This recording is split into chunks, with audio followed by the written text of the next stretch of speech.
All right. And with that, we will turn it over to Senator Murray to start the program. Thank you. And thank you to all of you for joining us today. You know, when it comes to our broken childcare system, parents and providers and businesses across our country are really sounding the alarm louder than they ever have. The president's request is really a reflection of how dire this crisis has grown, and it is a testament to the growing chorus of voices who are making clear we have absolutely got to address the childcare crisis. So I am here today with our incredible Labor-HHS Chair, Tammy Baldwin, Whip Clark, who is a true champion in the House for kids and families, and of course, Congresswoman DeLauro, who is my tireless Democratic counterpart in the House, to make clear that Congress must listen to the families who are speaking out on childcare and take action on the president's urgent domestic supplemental request. You know, parents can scarcely find childcare, and it's just as tough for them to afford it. Many parents, especially moms, are being forced to leave or are unable to return to the workforce because it just doesn't square with their family's finances. That is a big problem for small businesses and big firms alike.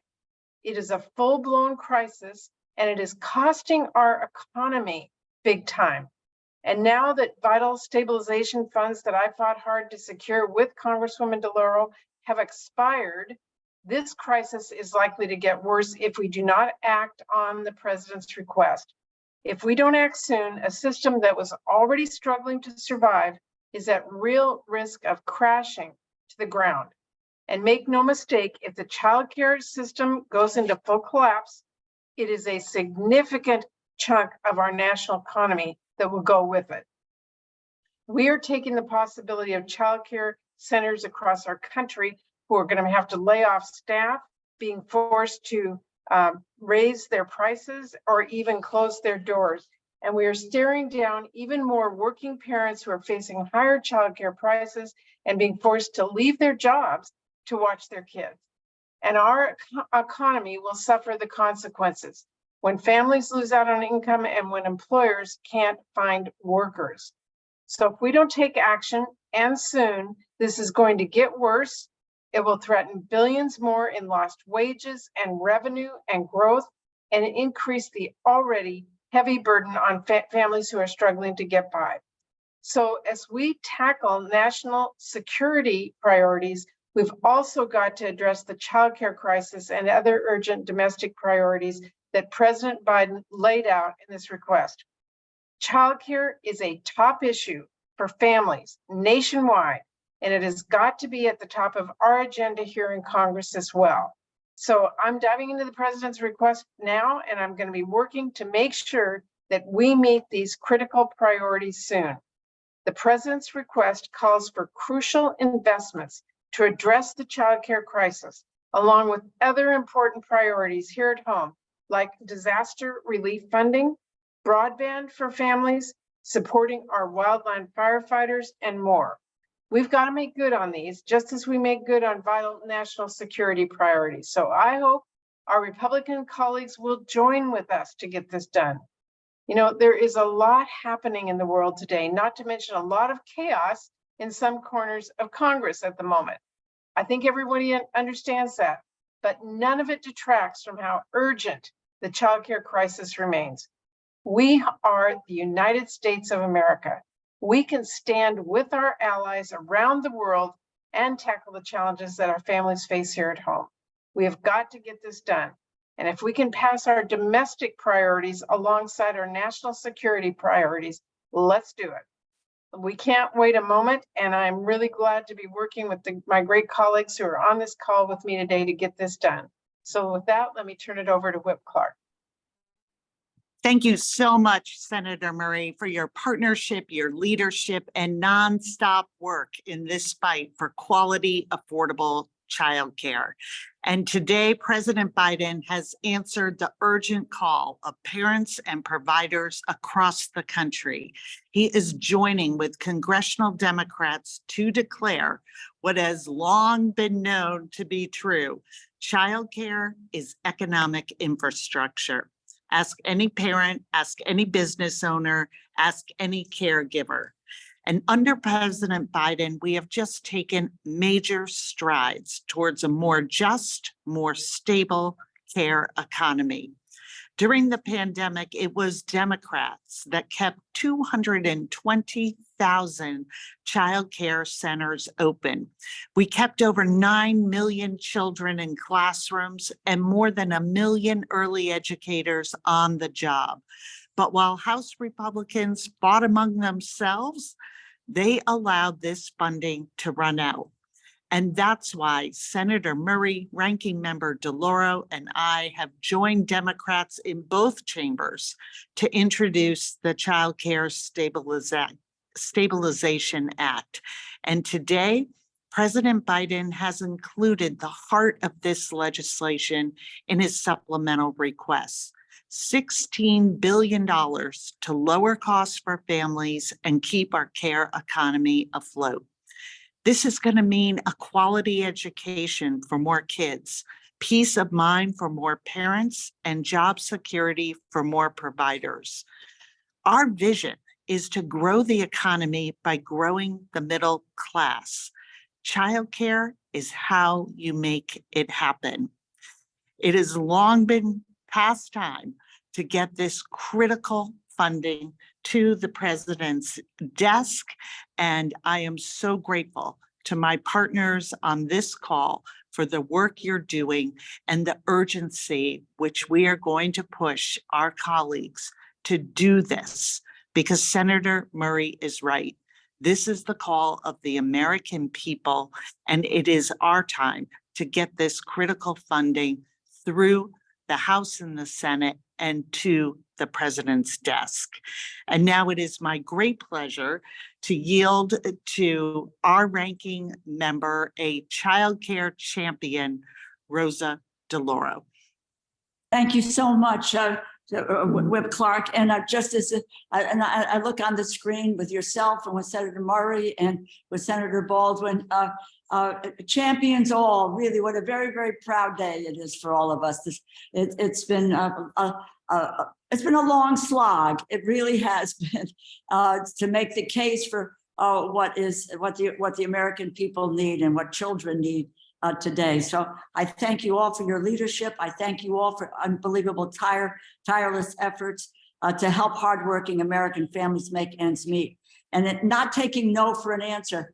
You know, I always say this to you guys. My mom taught me many years ago a lot of things, but the two things was don't give up and never take no for an answer. And I'm looking at three individuals, you know, who that's your guiding principles. Last week, Congress received President Biden's request pertaining to our urgent security needs. And we need to act expeditiously. We need to support Israel's defense against Hamas's terrorist attacks. We need to help Ukraine defend its borders against Russian aggression, and to address migration in our hemisphere and the issues at our southern border. And we must ensure we address the humanitarian needs stemming from each of these conflicts by promptly passing legislation that reflects the president's full request. At the same time, it is imperative that we confront the biggest challenges facing the American people at home. Too many hardworking Americans are living paycheck to paycheck. This is not a slogan. This is just not a phrase for rhetoric. This is a reality. Families struggle today. Too many families are stretched thin. Some parents work multiple jobs just to afford safe and high quality childcare. Communities across the country are reeling from recent disasters. Americans remain disconnected from modern communication infrastructure, leaving them at a disadvantage for job opportunities and digitally severed from the rest of the country. You know, Congress must act in order to respond to each of the needs that are demonstrated. On the issue of childcare, this industry was in crisis before we had a global pandemic.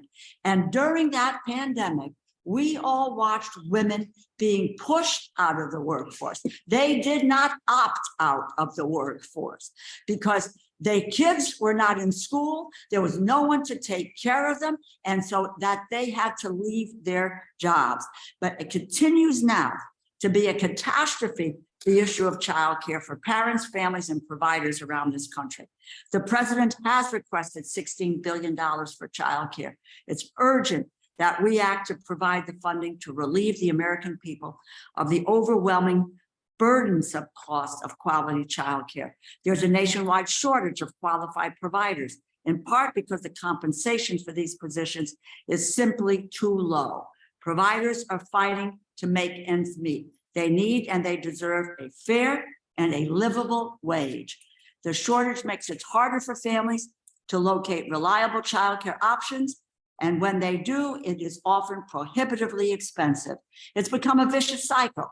Parents are faced with either taking on extra work just to support safe, reliable childcare, or forego working altogether, accepting a lower income or a lower standard of living in order to stay home and to take care of their children. You know, a basic tenet of quality childcare is a low adult to child staffing level, but maintaining that ratio and ensuring each child gets the direct and attentive care they need and deserve means either each child's family pays even more or the provider's income is hardly above the poverty line. So maintaining status quo, forcing parents and providers into these untenable circumstances is not an option. If there is one cause worthy of our investment, it will always be America's children. Childcare is a critical infrastructure. And I would just say that if we can bail out an airline industry, if we can bail out a banking industry, an automotive industry, well, then by God, we need to bail out the childcare industry in this country. Make it accessible, affordable, so that parents and children can thrive. It's a long past time that we step our investments to help parents and improve the social and emotional learning of our kids and help providers to deliver the highest level of care. You know, I'm going to just say this because we're getting to this in the House, and we've had a struggle in the House for the last few weeks here, but there's now a Speaker of the House. We have to move forward, but Democrats and Republicans in the House and the Senate need to act quickly to be able to fund America's children. They are our future, and rebuild and reconnect our communities. So we're here to get the job done, and let's get to work. I have the honor of a former colleague, someone that you know was such a great member of the House, and now you know at the helm of the Health Committee, you know, a counterpart in that regard for me. And so it's a delight to turn this over to Senator Tammy Baldwin. Thank you so much, Rosa, and I'm just delighted to join all my colleagues today, Chair Murray and Whip Clark, to draw such attention to such a critical matter. But like all my colleagues have said, we are at a critical moment, not just for American families, but really for our entire economy. We know that the lack of childcare not only sets our children back from the strong start that they deserve, but a lack of care also has the ripple effects across our whole economy. When parents can't find care that they can afford, they cannot join the workforce or go back to school or get the skills that they need to land a good paying job. When parents lose their childcare, they often leave their jobs. And I've heard directly from employers around Wisconsin who have lost workers because parents cannot find childcare. Over half of Wisconsin is in what we call a childcare desert. What that means is that for every open childcare slot available in the community, there are 3 or more children who need it. And even when parents can find affordable childcare, it's often not convenient. I was recently visiting a critical access hospital in a rural part of Wisconsin, hearing stories of parents who drive more than an hour one way to drop off their kids before turning back around and going to work. And that is repeated by the end of the day. On average, Wisconsin parents are spending nearly 20% of their paychecks on childcare. And that's more than what most people in Wisconsin pay for their child to go to college. The childcare system is broken. It's a broken equation for providers who cannot stay afloat and for childcare workers who are often underpaid. and for parents who cannot afford the care. This is a crisis in Wisconsin and across the country. So investing in childcare and the passionate people who work to provide it, it can help fix that equation. Lowering the cost for parents so families aren't spending more than they can afford to just to ensure that their child has somewhere safe to go when they earn a living. And we know there is a solution to this problem because Congress has stepped up and gotten the job done for American families and businesses before. The American Rescue Plan offered a temporary fix by making a long overdue investment that kept providers afloat, parents at work, and kids in quality care throughout the pandemic. In Wisconsin, these dollars help provide tens of thousands of parents keep their children in safe childcare, and it kept Wisconsin providers afloat. But now we're risking a huge backslide on the progress we made during the pandemic. And we could see this crisis get even worse if we do not act. If we care about our kids, we care about our economy and our future, we have to address this crisis. The president's emergency supplemental funding package recognizes this as an emergency. Just ask any parent who can't find childcare that's within their budget, or ask any business owner who can't find workers. I am so proud to get to work to fight to pass this investment in our children, our kids, our economy, and it's time for Congress to act and deliver for working families. And with that, I want to turn this back to Chair Murray to moderate the Q&A. All right, so we are ready to take questions from reporters. Just put this in the chat and we sent it over email, but a reminder, if you have a question at the bottom of your screen, you'll see the reactions function. Use the raise your hand function. We'll call on folks roughly in the order that they raise their hand. We have our first question, Aaron Durkin, National Journal. Hi, thank you so much for holding this. Representative DeLauro, you got to this immediately. You know, this request is coming now that you have a new speaker in the House. And this question is really for all of you.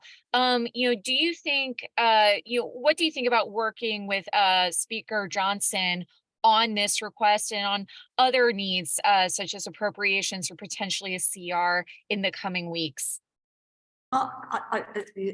You know, look, I'm looking at, you know, my partner here with Patty Murray and Tammy Baldwin. But last December,